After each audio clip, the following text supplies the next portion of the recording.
Menteri Koordinator Bidang Pemberdayaan Masyarakat Muhaimin Iskandar bilang sekitar 1,6 juta siswa lulusan SMK di tanah air belum bekerja. Hal tersebut disampaikan Caimin saat berkunjung ke SMK 5 Makassar, Sulawesi Selatan. Banyaknya siswa SMK yang belum bekerja membuat pemerintah kini mencari sejumlah cara agar mereka bisa diserap di dunia kerja. Salah satunya dengan menguatkan industri dalam negeri. Selain itu, pengiriman siswa SMK bekerja ke luar negeri juga coba digenjot.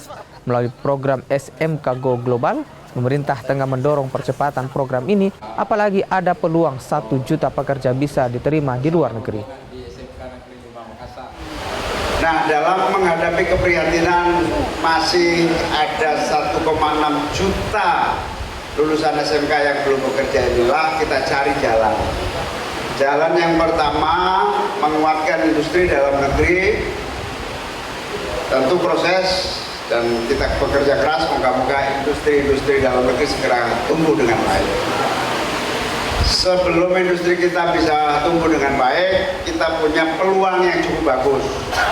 Lebih dari 1 juta orang bisa diterima di luar negeri.